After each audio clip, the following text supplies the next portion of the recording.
wa rahmatullahi wa barakatuh. Amachama marungi bendaba na Uganda mbabuzaako wonna buli omu woli ali mu salon ali ku mulimu ali mu office ali mu kutambula ali ku simu yo ngotugobera ku social media platforms zaffe ez'enjawulo YouTube wamu ne Facebook nkwebazaako kuba ntugobera olunaku lubeera lwakubiri tugobera Sharp Talk tali nkata ne Tamale Mirundi mutabani w'omugenzi Joseph Mirundi wamu n'omukyala mulina matovu mama nkubuuzaako nakola musaako yantumidde alhamdulillah neesimemu mu kuba nti obaka bumpadde nianza neyanze ono mwana aliwa ajja kujja kateriza tutagenda mu maaso nakolera tukyali munaku tuyingira olunaku olwokubiri ejjudde mu jijja nga ababaka pali batandise okuba nti balayira era twalabye olunaku batandise okuba nga balayira olunaku olw'eggulo byo tuvujjidde ku mpewo era mulabye omukolo ogubaddeko kuba nti butereevu wali ku palamenti nga balayira bakyagenda mu maaso bangi domu yesu okulaba kwa alaba mbaka wo kuba nti alayira naye bingi ebyebuuzibwa palamenti ebaddeyo y'ekkumi ddala yakoze kimala naye nejja egenda kukola ekimala era nga butogera abaka bagenda kubaweera abaka 527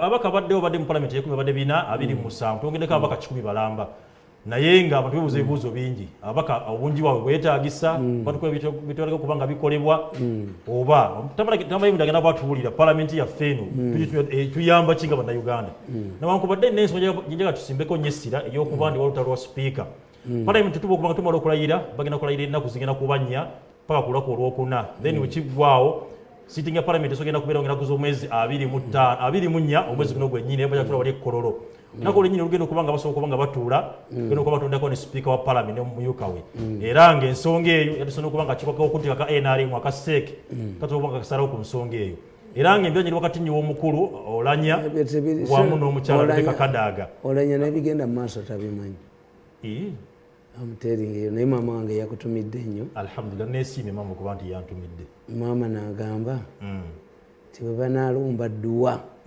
z'abagenzi onaagenda alhamdulillah nja kubaayo maama kasana wange mpisa nja kubaayo singa ogenda mu dictionary naku zino muli ku load gundi downloading bakugamba you are stubborn as a mole emmoolo muyina ebigambo bibiri moolo omuntu gwe babateddemu nemmoolo ekisolo ekisolo ekyo kibayita moolo kiri stubborn nnyo waayo kizaalibwa ebisolo bibiri ebyenjawulo mu Luganda kubanga kizaalibwa oba eŋŋamira neddonke ate wano tetubirinawo kakati nze mu life yange am stubborn as a mole why mama wange yakugambye nti onoogendayo nga balumba dduwa kubanga jjajja wange amuzaala yalajabo Kimuli Kimuli yawasa abakyala babiri nga baluganda Biti Juma ne Hadija mama wange ayina erinnya ery'obusiraamu anti mulutaddi ye yakyuka mu ddiini naye nga era ndi muzzukulu wa Lajabu Kimuli Hadija Nanyonga ne Biti Juma famire yaffe ate nange ate eno kibulaga nti amustaboni ate jjajjange yali mukatuliki nnyo eno ewataata jjajjange oyo naye yali musiraamu naye n'ategeera nti abasiraamu tebagenda bawa mayiro n'afuuka omukatuliki Yosefu kakati era nali badde musiraamu on two sides naye ate abasiraamu be basinga mu famire yaffe ebukojja wange basiraamu ne mu famire yaffe abasiraamu be basingamu obungi naye abaami b'edda abo baali bacoozi jjajjange yasooka kuba mayiro ebwende ku nnyanja wanogwe namugaa nti naali badde mugagga wa ku myalo aye tewali sente bibira najja ekalisiro nakubawo mayiro akati naye kumanye baali bajooza abaami b'edda kitabe bamuyitanga Bisatu era yatuuma Bisatu ku kyalo kwali jjajjaawe azaala Bisatu nga ye Buseerezi erukaya era naye yabatuuma jjajjange yajjanga ate batuumanga abedda basajja ssubi baani ffe tuba modifiers jjajjange yava Kalagala nagendayo yatugamba bajjajjaffe omukazi yatugambanga nti ava ku lusozi Bowa nagendayo naye maama yaŋŋambye shiriki ezo zeboogera zoyina wazijjawa nze ndi musomi ne kitawe yali musomi shiriki naye njalagenda kubuuza mukadde shiriki oyo omugjawa nekateba neyakubuuzizza yanyambye shiriki waki shiriki jajjanga omukazi azaala kitange yali tasema era bwe babbanga ekintu ku kyalo nga bamwyitanga Josephine Lukowe naye nga bwawandulawo eddusi nga nze bwenkwata emmotoka zange bazibba nalisiemu empya ogikwatako drone mpya 10 kwatako emu nkolageko batya waliwo omuntu enesati negijjemu obwino bajempademu obwino yesterday ogenda mu wino nimbagamba nebadde ngenze kulambulayo nimbagamba nti njajjambala ne bawakana mutugambire naye Museveni amanyi kyemukolera mutugambire abaserikale nabasese wala nnyo nentambula neshiriki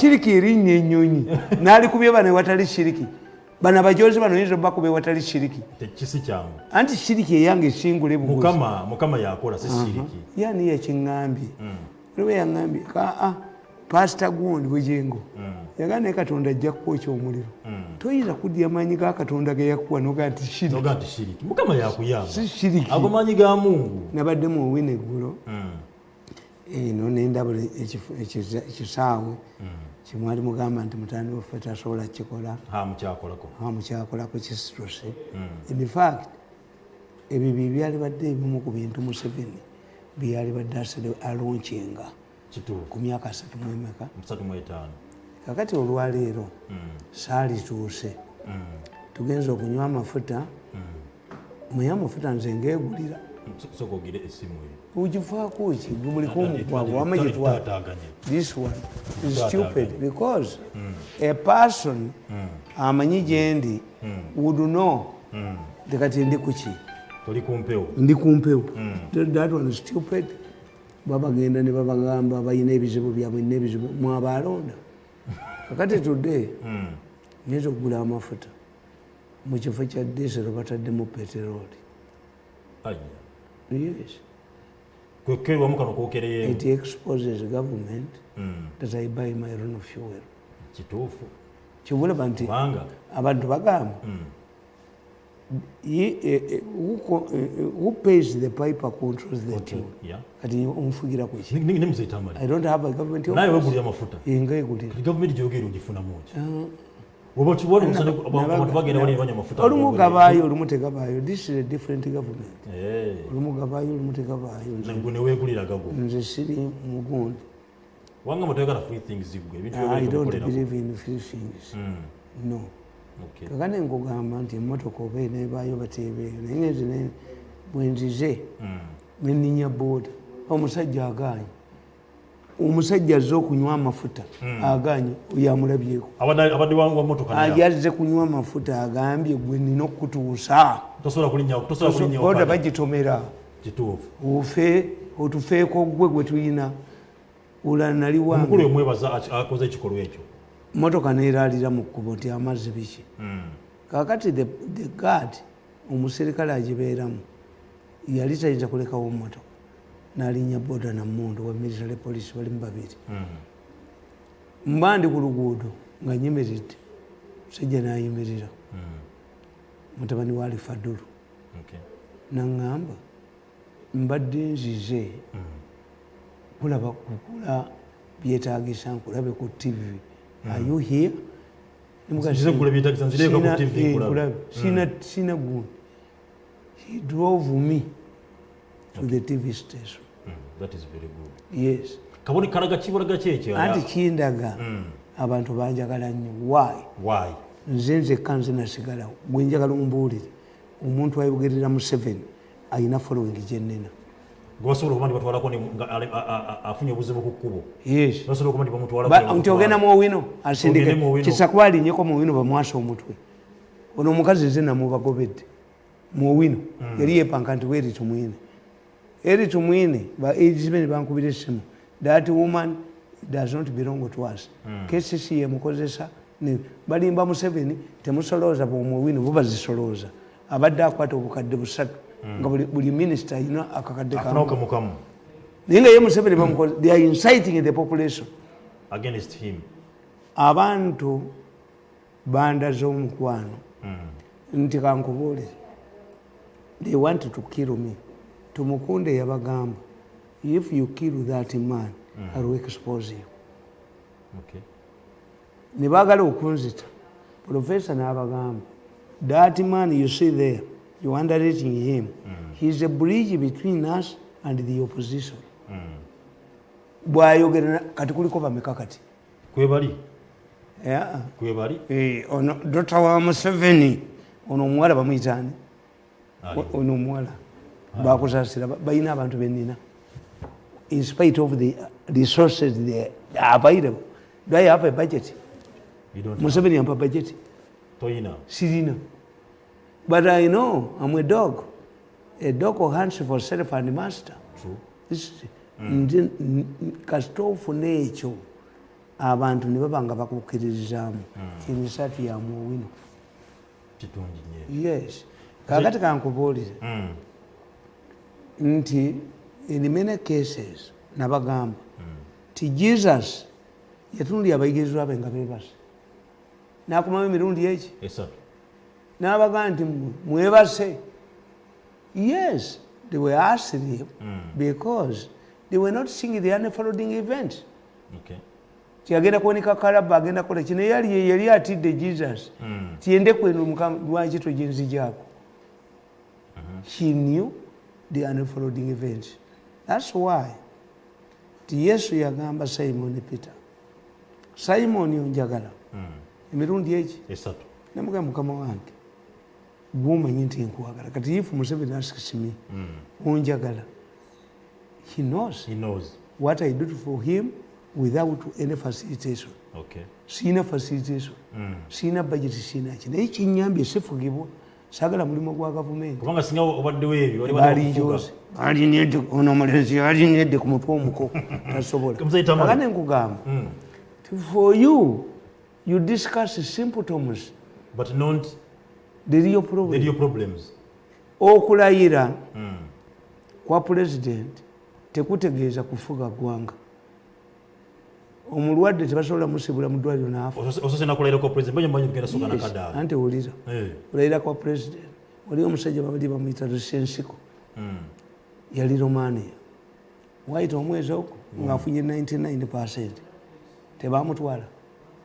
Ne bamutta ne mukazi we ate kamanda wa special forces yali mutabani we. Yagamba nze mundeke. Lusensiko bamujja mu ttano ne mukazi we nga omwezi ogwo yali abakoze eki. Omwezi ogumu yali abakoze eki. Ono Bashiri emyaka egi ng'agenze yalayira kumalako myaka emeka. Bulamu bwe bwonna. So which means swearing in or not swearing in abafumbo mbagamba nti olumu mubeera ku lumba erwammwe nga mulaba mbaga. How many bafumbo kill each other? Mubeera ku mbaga naye nga mulaba lumbe. Yes, obeera ku lumba erwo ng'olulaba naye ng'oli ku mbaga. So to me what is important is not the president swearing in. Had to swear for good. It's a ceremony. It's a wedding. Teri musajja agenda mu ddwaliro n'akebera mukazi we oba n'abaana alizaala. Tekiriyo. Sikiwuliranga nako. Yes. Kakati kuno okulayira kw'ababaka abo bwe mulaba. Kukuba Bobi Wine. Okulayira kw'ababaka? Yes. Kumukuba kutya ate? Ate kumukuba lwa bintu ebyo. Nabagamba nti Museveni yabaleetera system gye mutasobola. If you see a man say that my wife has delivered twins, one is mine, another one is not mine, ffe mu Africa tukuyita musiru. Abaana balongo babiri olinako omulala si wuwo. How? Kisoboka? How can Bobi Wine be defeated and his MP be cheated? The same system does not cheat his MPs. Awo Museveni we yabakwatira. Bobi Wine bakubya akalulu ogaba kunyaze abaka bo bawangudde era ogiza nti bo bawangudde mu masima ne bajja ne balayira n'okulayira kati abo n'abalayira abanuku walonzo omugwe nninzi they are exonerating the government Museveni's system. You lost because the same system cannot produce twins when one is yours, another one is not yours. Those are European scientific issues. Olonze gwe ninzo mubaka omukyalo wa Kampala yagata talirayira ojja nga layira mu government ya Kyagulanyi naye kanda bo batalayire anti kyenkubo NUP we don't gundi yagamba Kyakihero yagamba ti ebigambo ebyogerebwa munnabyabufuzi bwabirete bimukubya mpiiyi omanyi Kyakihero ye musajja gwolina okusoma ennyo n'omutegeera myai study characters Kyakihero failed all exams. Tata we n'amugamba Kyakihero nyamba uyite ebigezo ebikuyingiza mu magye. Kyakihero is a celebrated Prime Minister of Britain.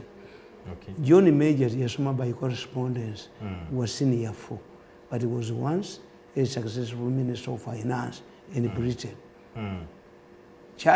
Major was confronted, there was challenged. Yali alwana ne Sakowe nga balwanira obukulembeze bwa Conservative Party nga bakuba gundi agenda Sacha. Ne bamugati wasoma yagamba I have never been impressed by British professor. Even Block had to issue a directive gyeyasomera not to release exams. Kakati ebigambo munnabyabufuzi byayogera except me. Munnabyabufuzi mbwe nkuga nti amwe pig I have no reverse gear sidda gye nvudde mu Uganda taliimu mu Uganda abanfaanana tuli abo nze ne Museveni pacified ani kubuulira Museveni yapacifieringa olutalo lw'ekiyeekera myaka egi yagana okukola n'obuti nange nagana okudda mu gavumenti president yomu gweyogerako yatugambako nti sigenda kudda ate atya ngenda kukulembera bbanga bweri Museveni yagamba natuka n'abirya Museveni yagamba n'agamba nti kireese obuzibu bwa Africa bakulembeze kuliza ku ntebe Museveni huyo yagamba gwa akyaliko the problem of Africa is that African leaders overstay the power. Yagamba even They cling to power. Let us analyze the statement. Yes. At that time, Museveni was expressing his own opinion. What if I had a family which is weak? One of my wives was saying that I should go to NBS. I refused. That he should go back. Kubanga nze sifugibwa family. Yesterday I had a hot meeting with my children. Ovuma abantu tetufuna mirimu gya gavumenti. Change your names. Ninabana mu sekanso. Nabana mu revenue authority. You just can't change your name. Abana bakyusa amannya. Ninzi sinza kulya bigambo byange.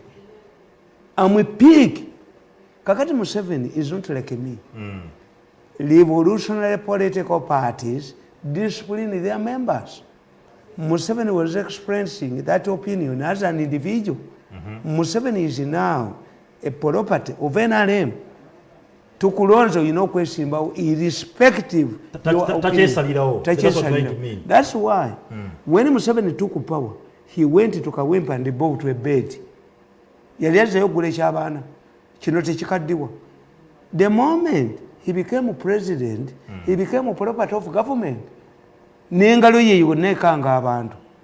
He is a property of government. Museveni is a property of NRM and government. Which means yes, he is no longer his own opinion. But Mr. Tamale, is there NRM without Museveni? Anti nkubuulira tikati nze family yange tenfuga. Era abasajja boogera ti tukozesa family ye tukozesa ba foreign taina ba foreign takozesa me nze map reader ate nze navigate nze Tamale kankulira amazima mu Uganda oli muomu no atalimu. Do you believe mu Uganda oli let me tell you couldn't Nyerere have pressurized Obote to give Museveni a job? Why did he go to the bush? Balesa akatambi nti Museveni yagende waligan ligan namugandi why are you supporting Gaddafi? I fought Gaddafi before you. Museveni fought Gaddafi. Yeah. Abajasi ba Libya bajja wan. On which side was Museveni? Abajasi ba Gaddafi.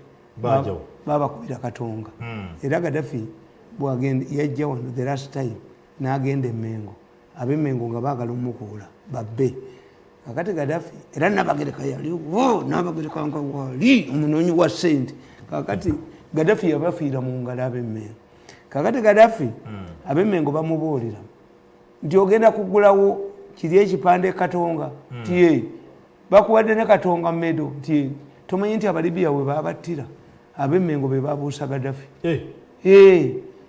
Gaddafi olwava Emengo yafuumuula motoka baali bamutwala ku kipande kiri ab'Emengo ne bamubuusa ne bamugamba nti Museveni akuhumiliatinga ku katonga kwe bakutwala ogulewo ekyo ekifaananyi kwe battira Abalibiya Gaddafi yabuukira Mengo bamulinda ku kifaananyi yalabikayo.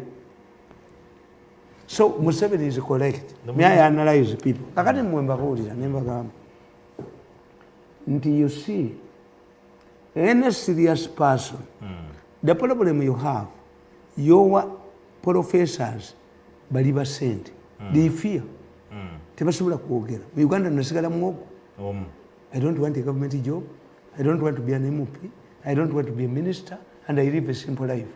Family yange twatudde ntugivumaganiramu ng'abaana bagamba otubuzizza emirimu nibaga mugende ebweru unu juni agenda mu America alidda wano gadda kukola bwoki bamukiriza okugenda as long genda naye as long tayingira by'opposition kuba bajja mukoza mukuumidde wano deliberately singa yagenda ne mu White House naye mukuumidde wano wabula Bobi Wine amukoze Bobi Wine amuyambye nnyo njagala Bobi Wine ekyo nkimwebazaamu kakati kyoba olaba nti baataddeko akagundi ti Bobi Wine yali alowooza nti bwogenda ne galubindi mu kyoto bakataddeko I'm making money for people. Go. Yes, do you know that many people kati abaliko bameka abeesasulidde bali bameka namugamba nti gwe Bobi Wine bye wazzeemu biyita byakuzannya si byangu ebyobufuzi biyita byakuzannya olowooza nti gwe basala embalu bamusanyalaza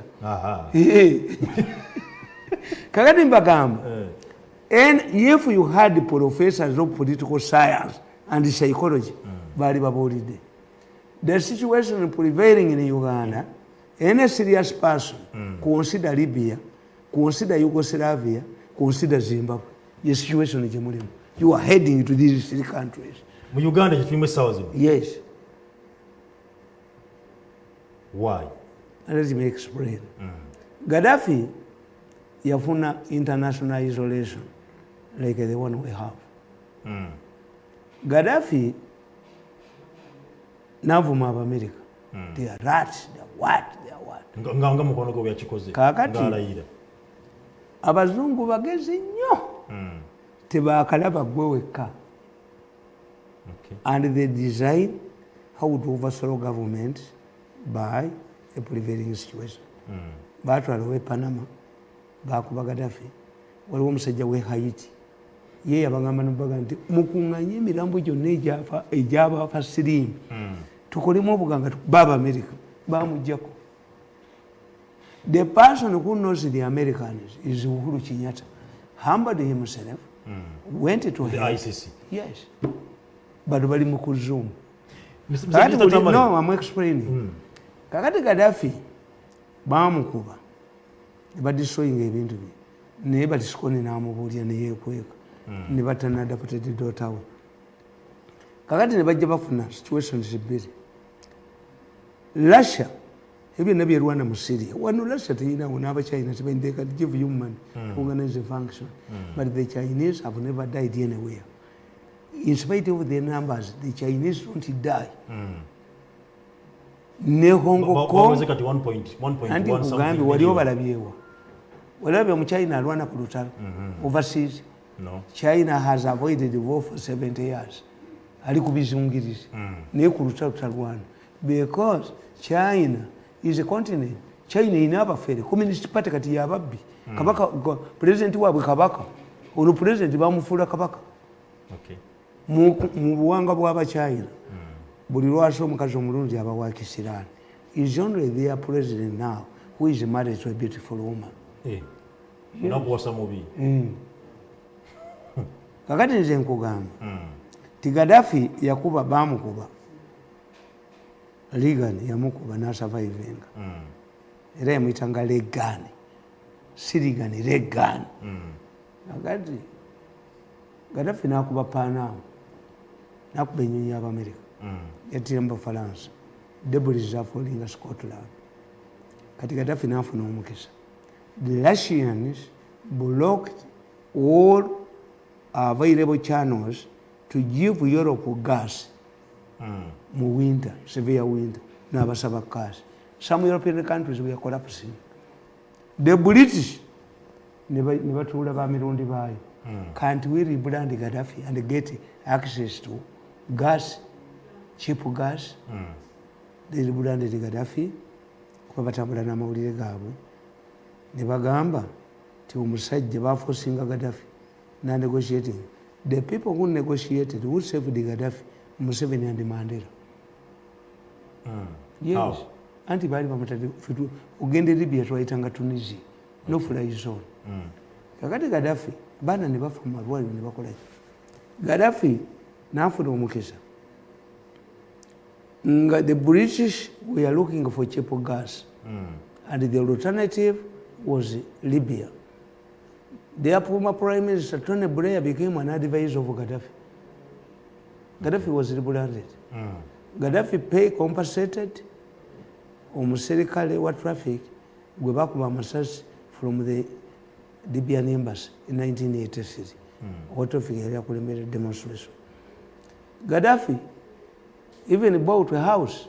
Mutabani we Islam donated the funds to a prestigious British foundation. Gaddafi ne bamugamba compensating ennyonyi yafiira mu Bafalansa be bali majority. The plane belonged to Panama, an American company, but the many of the people, the passengers were French. And Sarkozy was facing an election. He wanted the money. Okay. America didn't want Khan, the president of IMF. He was a Eurocentrist. Yali agala nnyo Europe. Ne bamugamba nti yakutte omukazi. A black yamwalidde obuliri. Yamukutte. Kumugaana kwesimba kuki. Nabo babiina. They undermine you. They go to the bush, but a different bush. Okay. Baali balina omusajja ow'amagye General nga wa FBI nga bamusuubira nti ba Democrats ba Republicans bwe bagenda okuleeta bamwandamayininga teyagalamuko omusajja naye nga tabamwandi kitongole kirala ne bamugjamu ne babikola. Kakati Sarkozy wants money for campaign. Britain wants gas. Who has all of these two? Is Gaddafi. Gaddafi was rebranded. N'agenda ne mu UN. N'abeera ne Kagundi, chairman of African Union. In 1983, Gaddafi was fired by America to become Muyaliko secretary. Gundi. Kola muyabula mu Libya. Muyina akomawo twice. Kati bagala Gaddafi abeere. Gaddafi n'abeera. Gaddafi n'agenda New York. N'ateekawo tent ne yeebaka. Ye is a desert Gundi. In New York, he even spoke beyond his allocated time. Nga abazungu bamutunuulidde bwe bali. From New York, where did Gaddafi go? Italy. Yatuuza parliament ya Italy for 7 hours. Nga besimula balizo mukaga Gaddafi. N'amala okwogera mu parliament ya Italy. N'akola ki? N'ayita bamalaaya bonna. Mulomu. N'abayita bamalaaya. Yabawa $100 ebi. Buli mukazi n'amuwa n'akakaaya muyingire obusiraamu. It was investigated that Gaddafi did not retain any prostitute. Gaddafi ekyamukuba kyali ekyo Islam. It seems Islam negotiated with the Sarkozy to compensate the French citizens and to give Sarkozy money because Sarkozy was tried and found guilty. Sarkozy, because of his guilty conscience, yasooka okuba Gaddafi. Gaddafi abaana abo basatu bagenda e Benghazi ne balumba police ne babba emundu ezo. Gaddafi responded by deploying 10 tanks, Sankozi n'agamba this mad man wants to kill his own people. Omwana wa Gaddafi n'agamba nti gwe Sankozi nakulabe wataata ng'okimye ssente nga tamanyi nti kimufiiriza ki. Kimufiiriza obukulembeze bwe. Gaddafi failed to eliminate Islam. Singa yamukuba n'amutta, Islam n'atandika okukola settlements. All the Libyan oil funds should go to LCs. Nga abantu ne babuuza ono if Gaddafi surrendered the power to Islam singa bwali. Okay. Era Islam si mufu. All of Gaddafi's children died. Even when this Islam was captured, he was not surrendered to ICC. Meaning, he was on a mission sponsored by America and Europe. Yeah. Yet nkugambye nti kati Libya ogitegedde Islam. Gaddafi failed to either hand over power to Islam or to kill Islam. He ended up losing. Yeah. Islam is negotiating a deal. When that is Libya. That is Libya. When you go to Zimbabwe, what happened?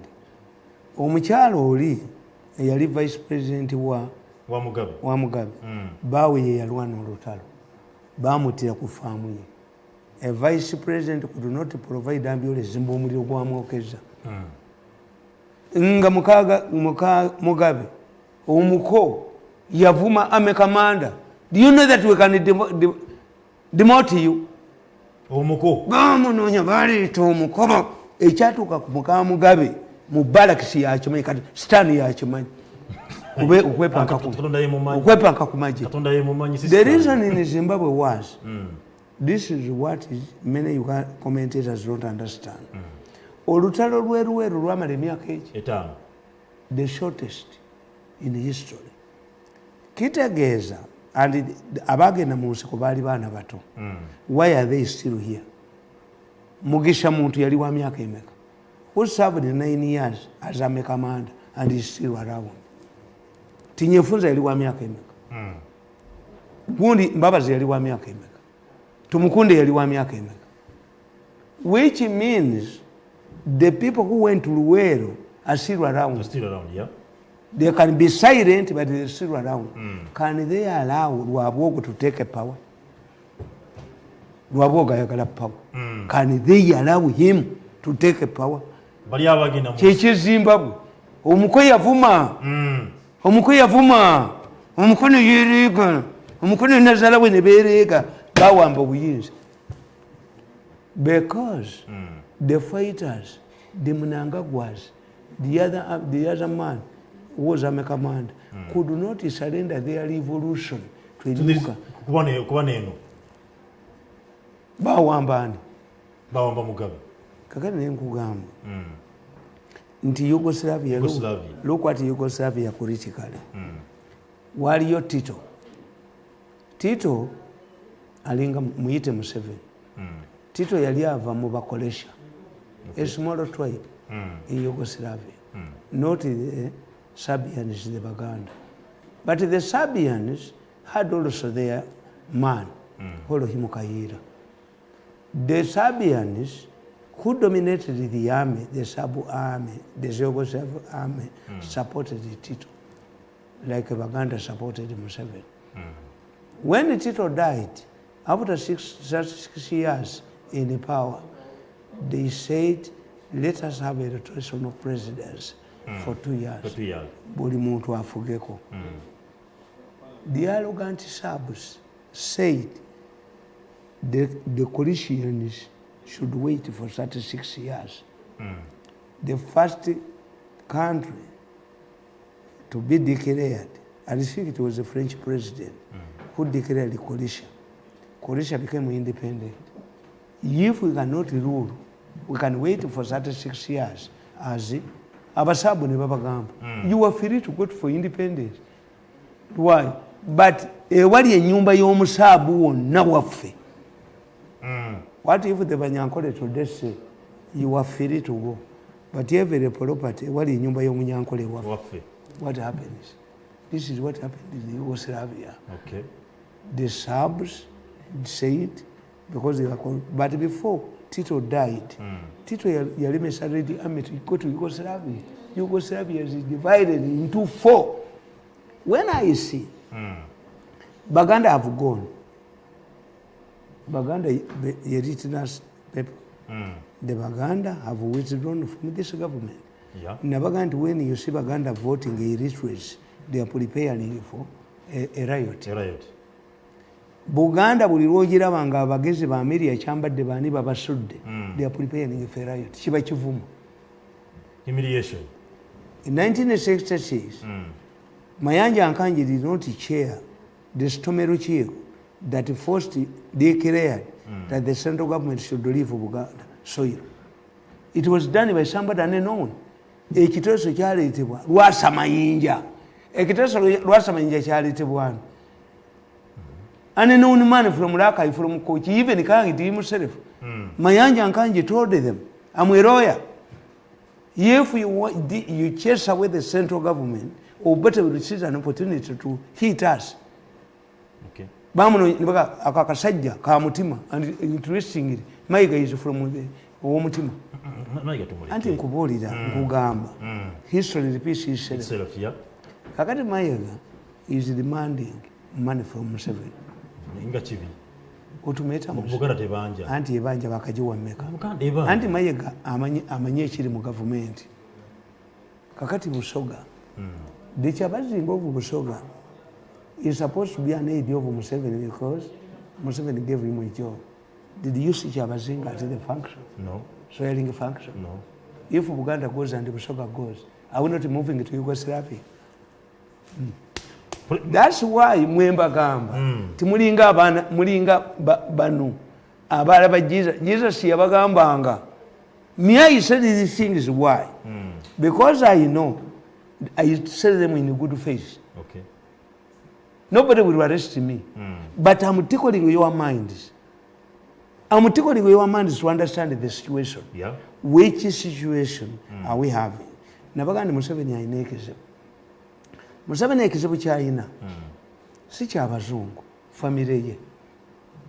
Abaganda Bayibuli ekugamba nti omulabewo anaabanga mu nyumba ye.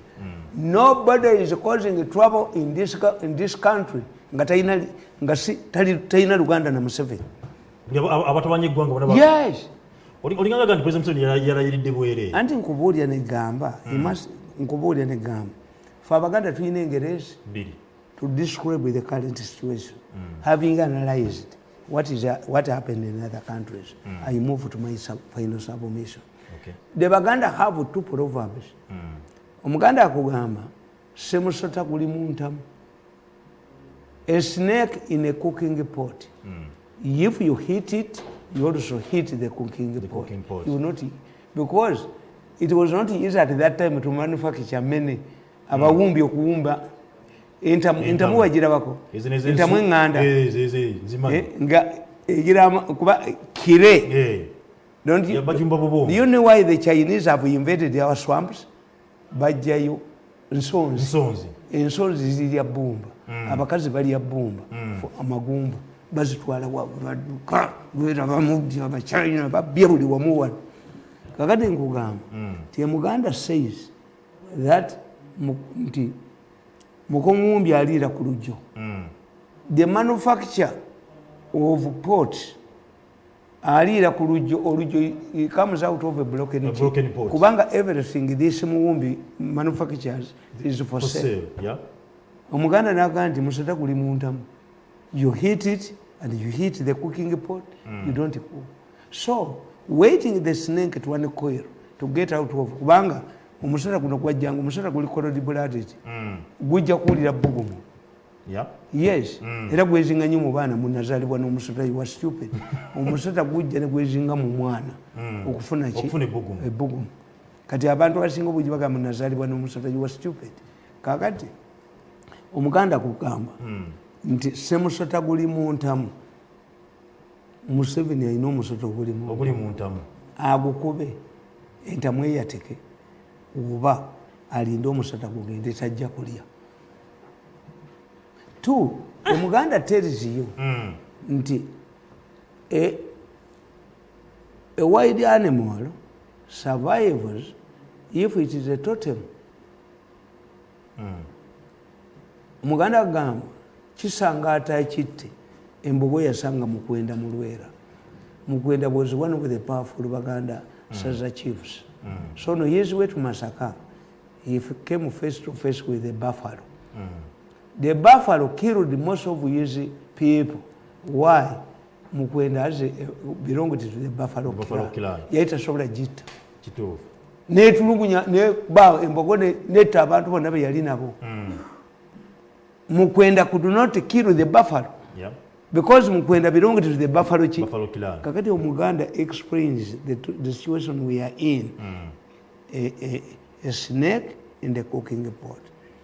What is important, in fact, let me tell you, Kadaga and Olanya just victims. Before you go to Kadaga, Mzee Tamale. These are victims. Before you go to Kadaga. The person who wants to use Kadaga, who uses Olanya, Olanya would reject it. Before you go to Kadaga. Yes. Njalo nyambo ebintu biri. Kuze nimukogera ke neso ngaja kunya kuza ezangu tomo babiri was peba na gono babiri ziri bibiri. One, Museveni mukogera ke. Yagenda about na agamba tabazungu not tebasaba kumusabeza about democracy and good governance. Yes. Dala mutufu President Museveni, Mukalu Africa, yekande tumutufu ogante musabeza governance and democracy. What Museveni's government is suffering from, we call it political hygiene. When a system overstays in power, it develops political inertia.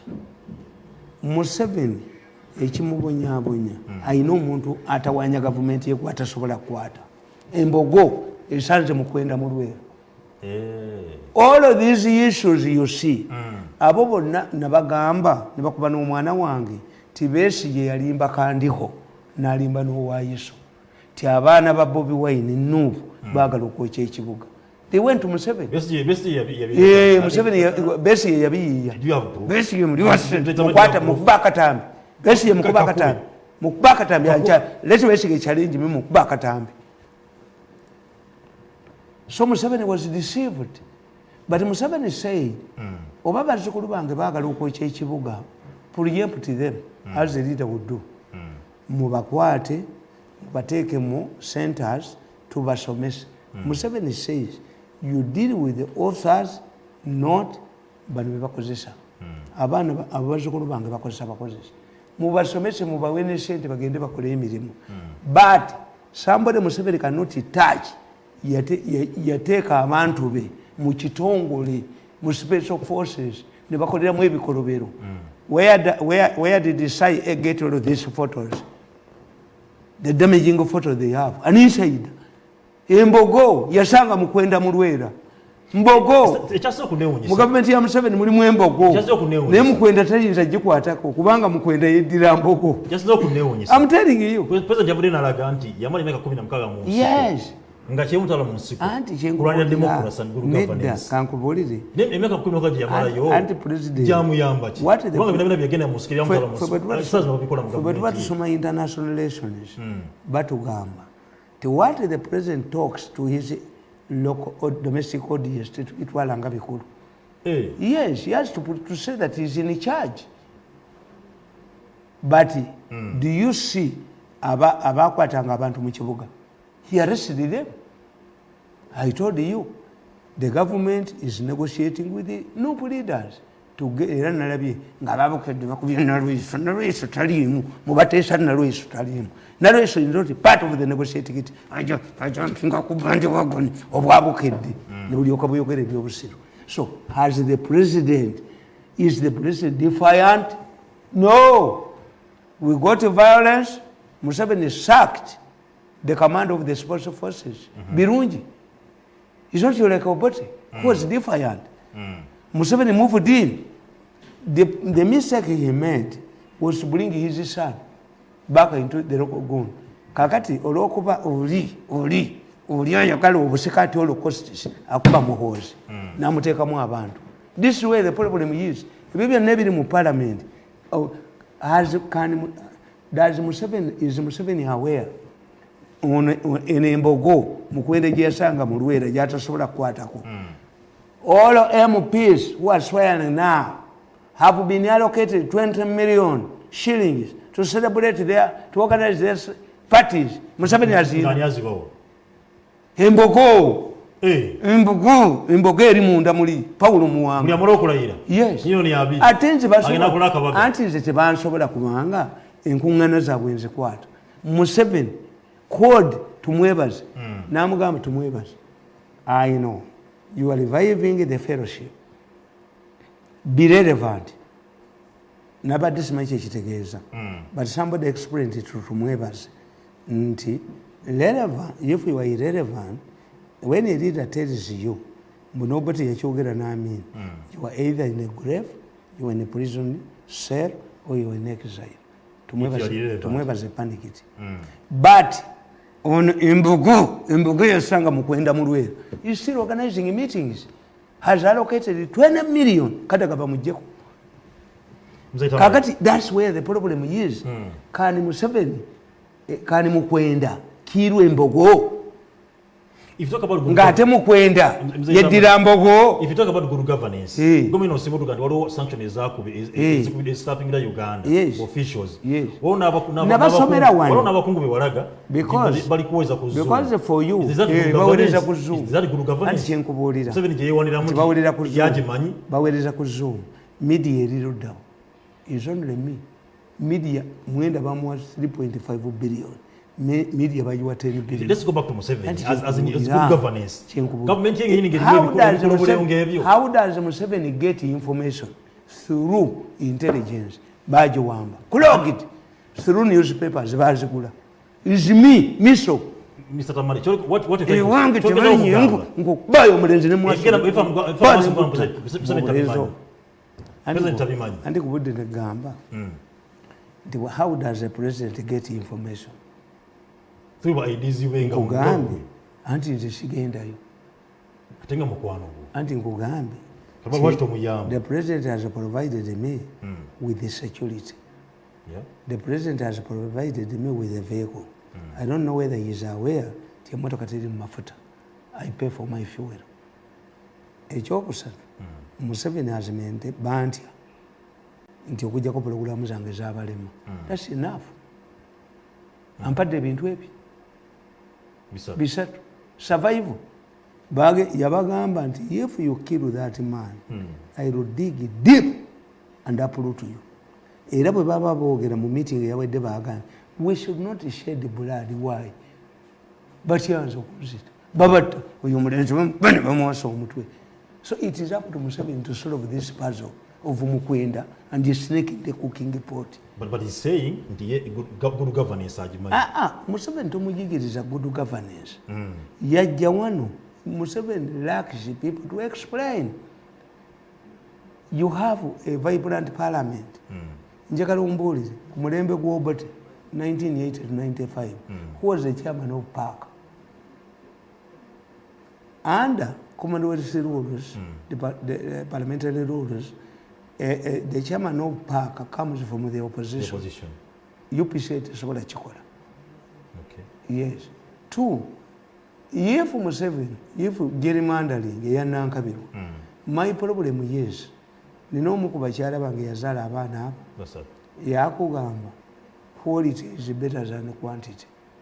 Yazaala abo n'akita nje n'akita ye yakita nagamba akomya ayagala quality so bonna bali bulungi yakugamba kakati even if you have ababaka ba parliament nze to have peace twine kyetuyita peace dividend njagala yambe munansi what is meant by good governance anti kyenkubulya kiri bwekyo njalo muna Uganda akitegera what is good governance anti kyenkubulya twina benchmarks free media free and regular elections and gundi kakati oyagala kyekirala is our media free kyembabuuza is our media free how no you are suffering from professional occupational hazards.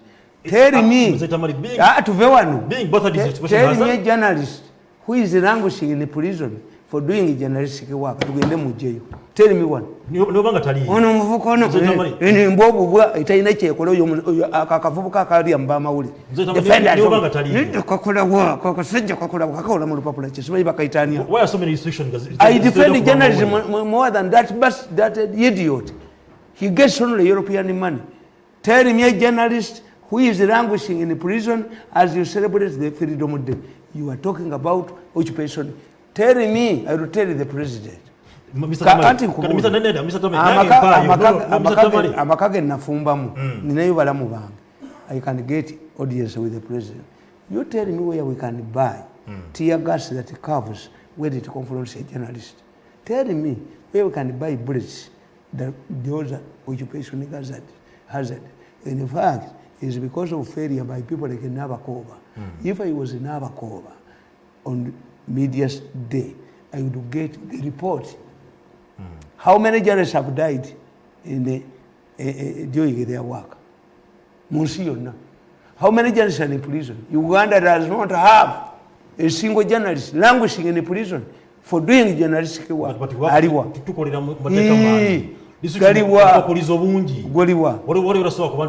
Don't air this. Tell me a journalist who has been charged with treason. But your baby, Bagana Christian Jacob. Kemuka waragweba bela kwaso mutwe kada wano kuzanyisa mbona zene jambi ngono nanyine buyinzo ayakala kusula government kanjogerako seketika tubako bela kwaso mutwe ne kitabu bako de bamutta ayisisi what is ayisisi bago bamutabazi ne bakaleta ngono nyine unafusa omusota muntamu nga yakalezi tubuloko mayi izikwate bela kwaso mutwe. And that good governance. For you are timid. Me. Social media let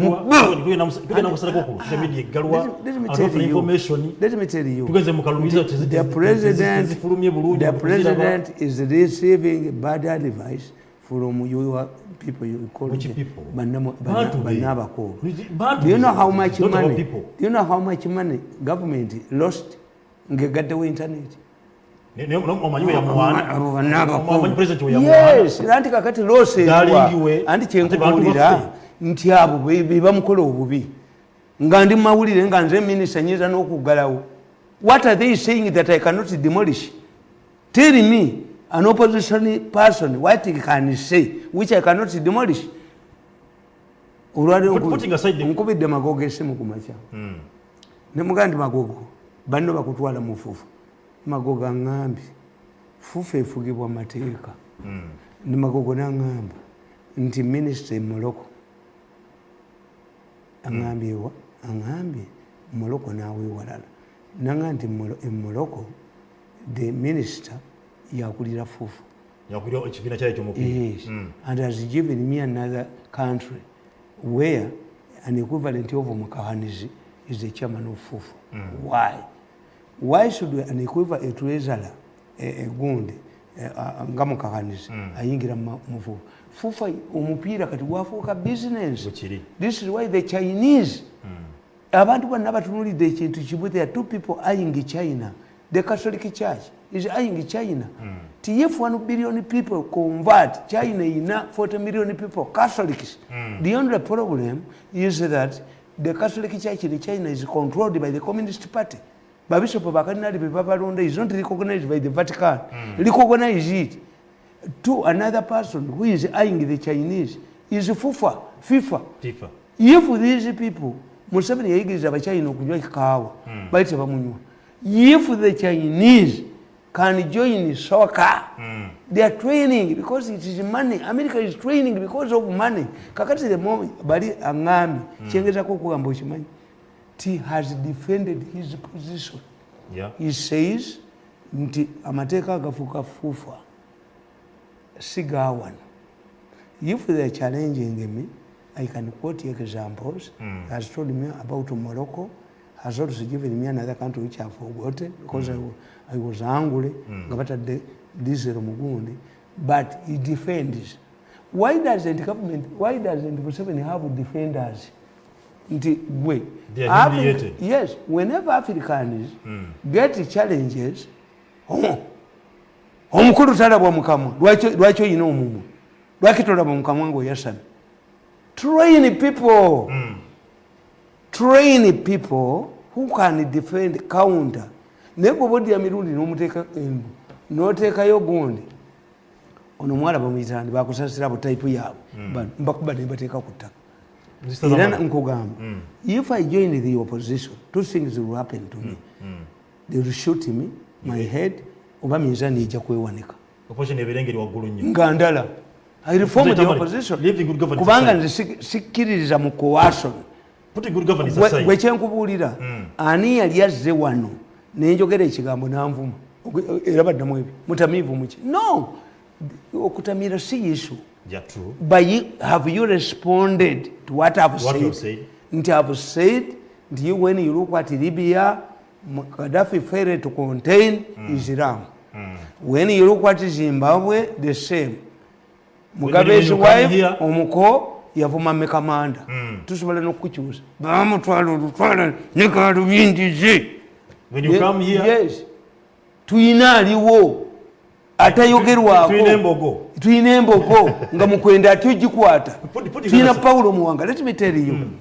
Paulo Muwanga, do you know why Paulo Muwanga overthrew the government?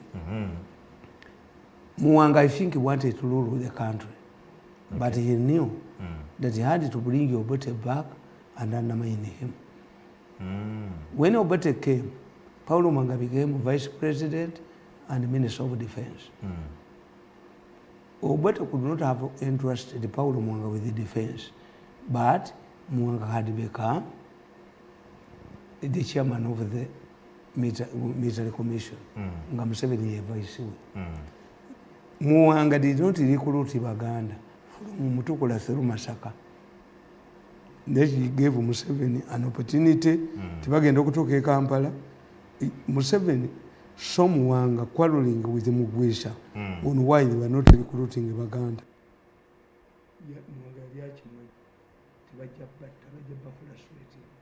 By the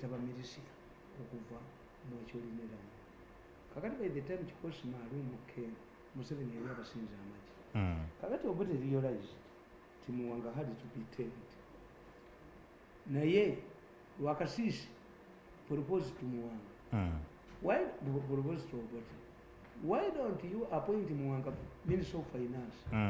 Obote n'amugamba nti empisa ejja kuwoza akatale ejja kugasa Muwanga ayagala nnyo ssente.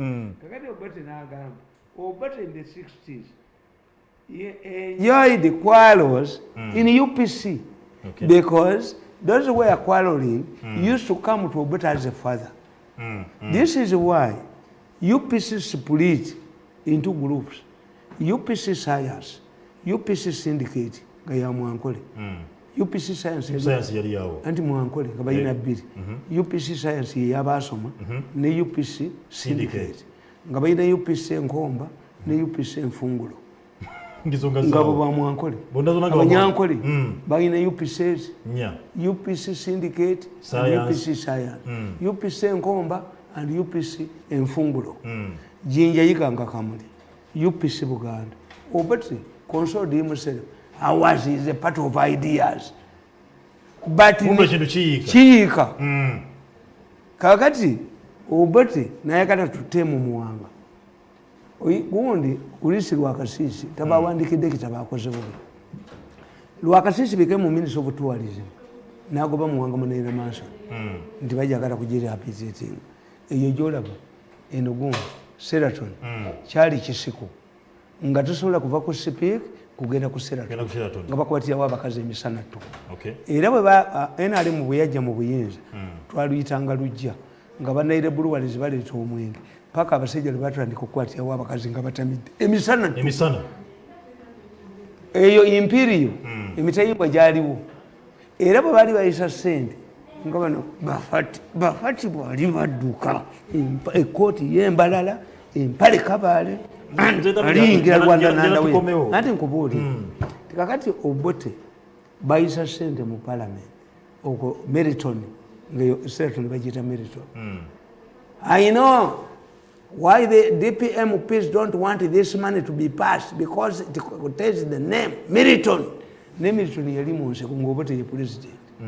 Kakati gundi, we had the North Korean commandos, we had the British Advanced Military Training Team, because at that time, Britain was under Margaret Thatcher, and Margaret Thatcher was saying, give military a chance. Uganda needs an experienced hand. And that hand, belongs to Milton Obote. Tuyinawo Tanzania be batwininganga amaje okuba Museveni. Kakati Obote kye yakola n'akwata Smith apo n'akyaka n'amuwa chief of staff tutemu Muwanga. N'akwata Ogole Kano Ogole definitely Kano Ogole. Abangereza ne bamutrainingira North Korean commandos twagendanga mu Luweero nga ba commandos aba gundi abo bali Kasenge n'abagundi special forces era nga tubasala bwetu ng'ogenda mu bane boss. Kati omusajja bamuyitaani chairman wa UPC when he saw the North Korean commandos at the front line guiding Katusi Sobiki yasalente 10 Kasirivu. I was one of the last people who saw Kasirivu alive manya bamuyola. Okay. Yes. Nick Nelson Kalima did this one way. Kalima yenna moya because I published a story in the morning, but they had been surrounded up. Akati nkugamba Paulo Muwanga ngondi Obote n'agamba Peter Otai become Minister of State for Defense nga yakola buli kimu kyonna tutemu Paulo Muwanga. Okay. Kakati nibatendeka special forces batendeka special budget ngani special force yali abasajja bateso nga bebasingamu obungi nga bambala ebyambalo bya bulabu lwe yakumba okuyingira Kampala balaga amaanyi Muwanga yalegula amene bagikubamu amasasi ne bataaga bombo road. Muwanga yagamba twabadde twalowooza nti bayeekera bavudde bombo yabakuba amasasi Paulo Muwanga. Obote failed to arrest Paulo Muwanga. Paulo Muwanga met Kirunda Kivejinja, is not alive. He met Kirunda Kivejinja in Germany and assured the NRM people that he was in charge. He could overthrow Obote any time. Kuba Nyerere yajja wano n'asanga Obote ng'atamidde n'agamba Obote n'agamba Paulo Muwanga, Paulo, why don't you overthrow this drunkard man? Kati Obote n'asaba Nyerere abatabaganye ne Paulo Muwanga. Mwenye Nyerere kye yakola? Nyerere yafuuwa lumu. I'm ready for Dodoma. I'm ready for Dodoma. Muwanga toppled Obote because of encouragement from Nyerere. Kuba Nyerere yali alowooza nti Obote will reform. Obote yagamba wenakoma wenatandikira. He did not reconcile with the Baganda or anybody. I will begin where he started. I came here with the one-way ticket. Kakati Paulo Muwanga kwategeera nti Otai agala mulyako kifooki. Muwanga revived UFM and FEDEM, and the commander of FEDEM was his son. Muwanga yazzawo yayita Kayiira. Muwanga hosted rebels from NRM headed by Major Katabalu n'abatuuza wano. Kakati Obote bwategeera bakulisirwa kasisi baani ne bategeera ti Muwanga hosted ba rebels balagira Captain Namiti eri aduumira embalala intercepted Katabalu the way n'abatta. All of those who attended Muwanga's meeting, Muwanga hosted the rebels in Uganda, but Obote could not arrest him. What Obote did was to direct Captain Namiti to kill Katabalu the way with his delegation. Era Namiti yafiira mu kkomera. Nenga takutte ku Muwanga yamutya. Mzee Tamale. Kakati kasita Museveni aniata Paulo Muwanga. Museveni n'atya okwasa entamu omusota.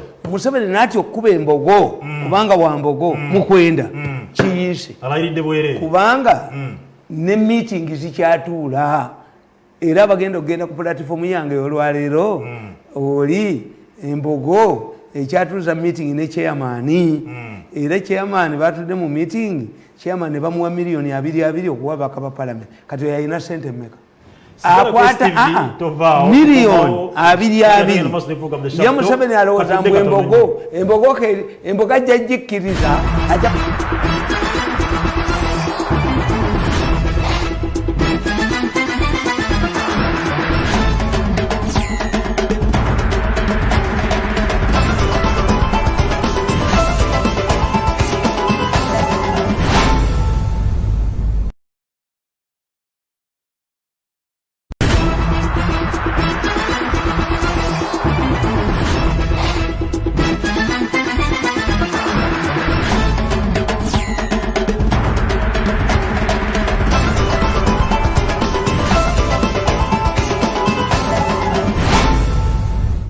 muterevu okyali munja atugibala ku STV ne mukulu Tamale Mirundi atuyisa tugaye nti Museveni ayola embogo nga Museveni amugamba okuyola embogo aleme kufuuka mukwenda bwe yabadde ayogera yatumalize kati tugende ku kya speaker yayise ba Africa president bamane muna abakulembeze ba Africa abadde ku mukolo gunene nabagamba beegatte basobola ba defending Africa takuteekwa limu engeri ya Gaddafi omusajja amaze okuba nti abakakkanya abajolonze abayise ba idiots I don't think that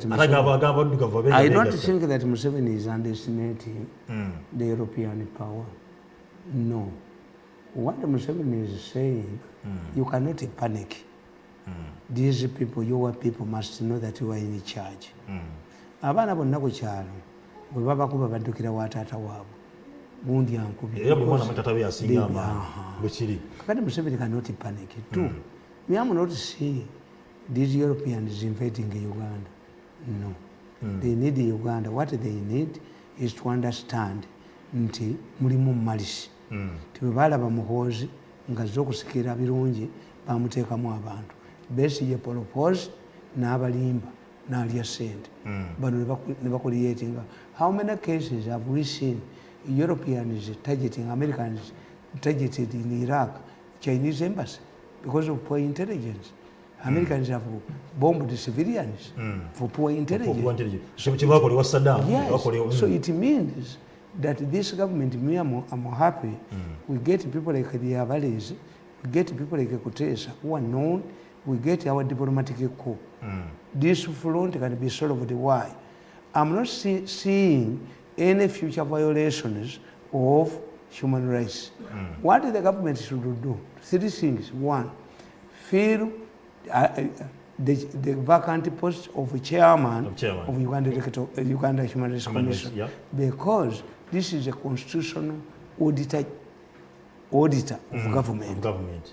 Two, announce these days, I think it has dawned on General Tumwine that things are worse. I'm seeing him taking a back seat.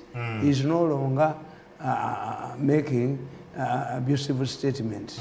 He's a man who is becoming sober because the goodness of knowing of exposure amanyi what does a ban mean. Kakati we must close all gundi safe houses bwe bayita gundi mu parliament yagaana, so we must close, announce publicly if they operate, kubanga safe houses were abused by Kaka. Safe houses have been existing in colonial times. They belong to the police. Nti bodira abantu tumukunde yakyogera. Tumukunde yagamba nti if you take Kamoga n'omusiba n'abatabuli, they will turn Ruzira into a college. Kakati mu colonial times bakolanga safe houses, they belong to the police. To separate prisoners, not to know to plan for you. Okay. Tolaba mu court. If I go to court now, mbagamba nti nja kwogera mu Luganda. Bwonsekerera. But do you know what it means? By the time a government or somebody, a lawyer, asks me a question, then I get another time when the translator is translating. Yes. Whether let us announce the safe houses, let us release Narration. I don't think that narration is part of the negotiating team. And narration will scare people. Let us release what? Those are people who are scared, who scare the population. Narration should sit down. Nakalima should not show her face. There are people who cannot show their faces. Mbayo. No dino mukazi ngambayo. No muganti mbayo. Omuleta abere master of ceremony. Kumukozika. Minister for presidency. Anti nkubuli omukwekako. Atenga watombuka minister for presidency. Sinda kuwere. Toyinza kumperekera kugenda kukima mukazi wange avuma sezala wange. They must hide their ceremony. Nakalema akutta abantu abobwere. Nakalema uniform agigumuzeeko ezingala bitezeetaagibwa kati. These are tainted fellows. This Museveni is retain Bahati, alitaininge gundi, alitaininge kitutu, eyabba amasanyalaze, alitaininge because alitaininge nakiwala kiyingi. Nakiwala kiyingi.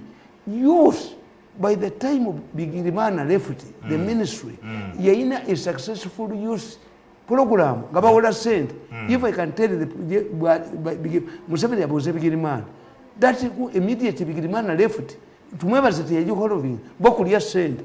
You let Museveni include any of those ministers who are charged via Zoom by extracting human organs gabata bantu baabwe. Afune government yabategeera yabali clean. Nekino kimusabe abana ba NUP nejjo bamidwa bayo abira satumba andi nkubuulira bakomera nabo babatera andi nkubuulira that the president ebibo nabigenda kubeerawo ababaleeta ne babagana ono ali munda embogo yali munda gavumenti ya Museveni mulimu Paulo Muwanga bwana batamukutte nga tamuyise mu family meeting namuga nti gu akyatuuza enkuŋŋaana yamutumira tumwebaza akyagaanye omuvuka agaanye anti kyenkubuulira mbogo yasanga mukwenda mulwera. If Museveni does not deal with this young man, he is determined. Me, I think he is mentally sick. Whatever kusonge eyo Mr. Tamale Kagame utajja wanene ku mukolo gwa let me tell you Kagame Longole believed that by closing the border the Banyarwanda who vote Museveni because they are citizens here ajja kubwa. It did not materialize. I wouldn't expect Kagame to come here because during the talks it was revealed Kagame inabaalayize mu government kubanga bagamba the follow back country for the Rwandese is Uganda. Yes. It took the Tutsis 50 years to go back. It will take the Hutus 100 or 30 years to go back. How do you control a country? 40% or 50% of your population, 10 years in diaspora. Who killed the Italian ambassador to Congo? Why is they are fighting in Eastern Congo? Rwanda established a buffer zone in Eastern Congo. It cannot trust the administration because it will allow the Interahamwe. Gundi ya kugamba, Nicole Machiavelli ya kugamba, anybody who has helped the prince to come to power must be eliminated. Rwanda will maintain hostile relationship with Uganda. Why? They want to assert themselves that they are independent. Yes. How are you, your friend? Mukwano agenda kuita kuitengecha Africa. Ngane medo kumati asoro vinga issue ngeno. Okubanti azizo oli kumbi mutabani. Anti bwe batula. No. Bwe batula. Nze kyebaga nti mu Africa tetumanyi sovereignty. Yes. Nakulira wa Muganda wange, does he give me a gun? Orders? No, he doesn't. John Abadeyo. Samulabi. Did I ring him? And when he wants to influence me, omulabaze. Aje wakana, he recognizes that nange. Na wasajja kula. Yes. Israel gets money, more money from America. But America does not good direct. In fact, when Clinton pressurized with the Popo Johnny pressurized the Israelis to talk to the Palestinians, the Israelis responded by two things. Badira Clinton bamuteka ko mukazi lewenzike nava kuba Israel natandika kulwana naye Kerezia baje kuba mu America ne gwawo nga buli bishop cardinal yashia ko bwana. That was the Jews. They retaliated. So for me, a man who did the international relations, do we have hostilities with the Southern Sudan? No. Do we have hostilities with Kenya? Kenya is our largest trading partner. Do we have problems with Tanzania? No. Do we have problems with Congo? No. Burundi? No. Then you zero on Rwanda. Kakati the Rwanda's issue is who liberated who? The Banyarwanda in 1983, Baba goba mu Uganda, Western Uganda. Ne bayingira mu NRA. And you see, nze Museveni mutunulira ne mulabe. Katonda ajamuwa nnyo. Why? Tuyina kye tuyita Lucifer theory. Lucifer theory means that the person you have helped pays you back in a bad way. In a bad way. Nze bwe nabakolera balowooza kunda. Nti ono omulenzi ono mutoni wa Kajiji. Nantwala mu media center nalingezeeyo. I don't era mvuma kana akasejjo kana akaino olukolingo olusingo bakukubye omusajja baliye kwa kusibye mukomera nojon babadde bakokeza tebajja katta tayinza kuba musiru wote baliye kuna kusiba mukomera kubanga balaye era nakusiba mukomera nakutekako emada charge enchano ojja nokola ng'okola ki myeka not siyinza kudda kakati nkugamba nti abaganda bakugamba nti ente emu tegaana ndala kunywa. Rwanda, we have a problem with Rwanda. Why? We are part of Rwanda. Yeah. Yes. Debanya Rwanda. What me kyenjagalira ennyo ekinsanyusa. In spite of the quality is at the top. Nabagamba nti President Kagame singa twali tufunye Rwejema tebyali baddewo. Because Rwejema was taking Museveni agenda naye mu Falunasa had a fatherly figure. Okay. Yes. Nti me I support Museveni. Why? Namulaba kunga bannalwiso batudde. Museveni bamugana navumye mukazi we netutula fembi ne tukola apology twalide mukazi we waboko nakana ngampito mukbye paka ekyo lwendi mujemu atangamu namanyira kakati nkugamba nti namutunulya Museveni bwenti nga wulidde teepo lweje gundi Kagame yali mu kubasiima ngo intelligence. Okay. Kakati when did he contact Museveni?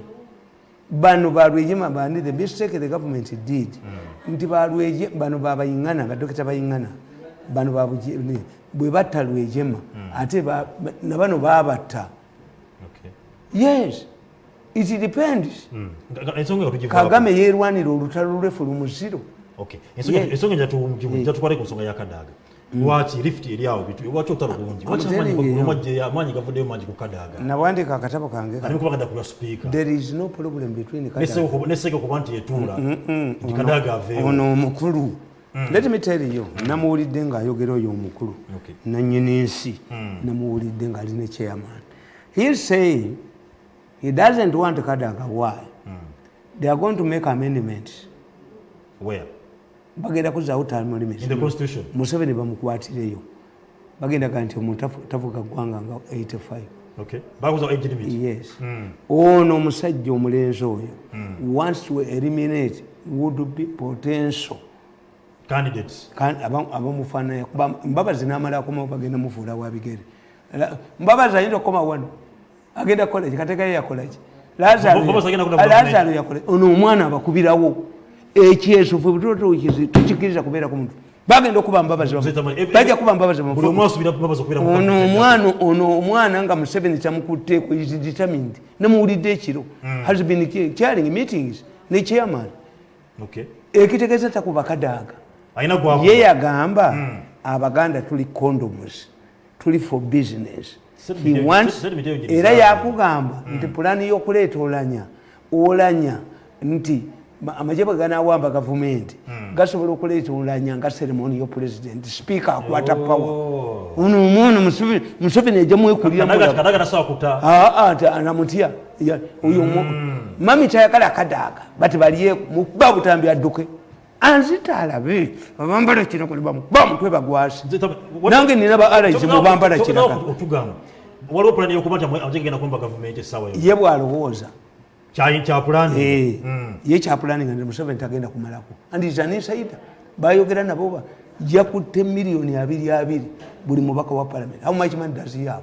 Sente nyingi nawamba ennyanja nawamba ennyama nawamba amata nawamba buli wamu nawamba ministry of education nawamba ki Museveni ejja mwekulya mulago.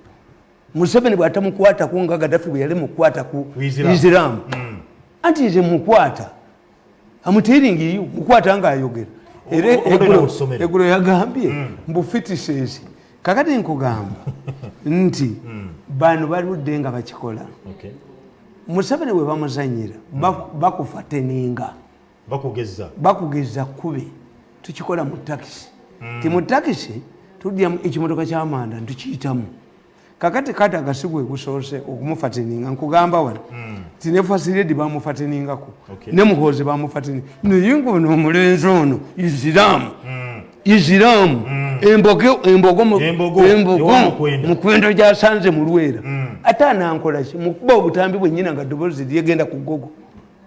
Even yesterday was sharing a meeting. Museveni yatiisatiisiza yayise tumwebaze n'adduka ye tumwebaze yadduka ntweya pusi yadduse bamukubira amasimu takwata tweya pusi yadduse ye Uncle Sam yagamba ono omwana sijje professor yagamba nti omwana mulalu yamugoba ne mu office ye. That's why I'm working with this group that wants to consolidate Museveni in the power. Nze ndi mugezi bana bana sobola kula nabo okola nabana abazee naye ankola n'abazee kubanga bo bategeera ekituliko. Nti ennyumba emaze okulakinga kugizimbe kendala. Are you stupid? Yabuli kaseera omutwe gwe gwonna omutwe gwe toyina gy'oyita. Kitaawe yalwanawe kitaawe yaani abamwagala mu nsi bali abo nazaala we mukazi we ne maama we n'abaana be ng'ayitawa ng'ayitawe ng'ayiseewa tukunga abantu nadduka n'omutwe gwe ne galubindize anzita alabe ekitiko katukyogerereko kakati nkugamba nti enkola ey'okufa kadaga bamufateninga nti mulabe wa Museveni. Let me tell you, if you have 75% of the MPs, why do you fear the speaker? What's the role of a speaker?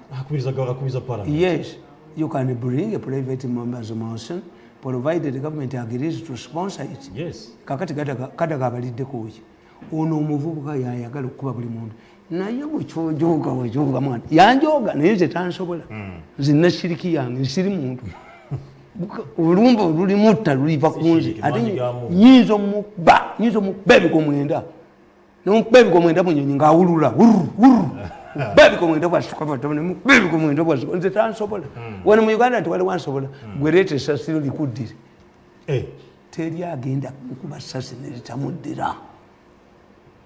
I'm assured nobody can kill me and the guy with it. Kati nkugamba nti si kye kisoose okufateninga. In fact Olanya would just say no because Olanya is a pawn in a chess game. It's just being used. Is used. Taina chances za kuwangula kifecho. Ono muvuka mbufa Abaganda tuli used condoms nakada kwa atuvumi niwe muntu ave ku Baganda banamu kubaka nakasajja kabokedde akasajja ka new vision kakuba Abaganda ndikamu nengo kana kuvuka kemengo kakolagana nabo akasajja kemengo akakolagana nabo niye bagenda ba nkubulira mayiga nkubulira bagenda ba luwombo lwenkebuka mayiga da movement Museveni ba luwombo lwenkebuka somera akadde katuweddeko ku mayiga nkugamba when first lady Kataka Janet Museveni was appointed a minister in the Prime Minister's office, it was a testing exercise for the Prime Minister, Mbabazi. It seems he did not realize it. Mbabazi's allies also did not understand it. They looked at the First Lady as an impediment for money acquisition. This has been the major problem for the Mbabazi group. Umanye Mbabazi inamu group, kati yaba nabajita fellowship. Fellowship nejukupa eko. Babadde bageze Museveni n'abayita tumwebaze n'adduka naye ono omulenzi akyagenda mu maaso ne chairman if the president bagambye let's suspend tumwebaze let's suspend the activities for 6 months kitegeeza suspending kitegeeza have you abandoned the project naffe tubalinde tulyoke tuyiwa abantu mpazi capital muli gitwala gitalama mwenye abataka byalimaana capital bayi wano temujja kubeera mbabuli omulenzi oyo tajja kufuga bwe tajja kufuga bwe naffe tulina w'amaanyi mpozi nga capital gitutte kitalama group they wanted to amass wealth thinking that they were too clever to be marked or because the Prime Minister was controlling their gig's office and directly side as well as controlling the media omwana onagiriza Museveni talina media kakati yetu Mbabazi akomawo naye omuvubuka ono gundi Kazinda gwe yakozesanga okukuba First Lady yamukoledde ki maama wa Kazinda yazibye amaaso amulirete wamusaba nti yes amugyeyo naye ono ali emengo ono ye Buganda yagiryamu olukwe ali abolisten mwasaba kubabula ki mayiga demuavume Museveni olibwe tumutwale bamukwa oluwombo lwenkebuka kubuka ogimanyi abanja byaki kitaawe batwalako ekintu kya kitaawe teyali wano mu 66 yalwana Mayiga yagenda mu nsiko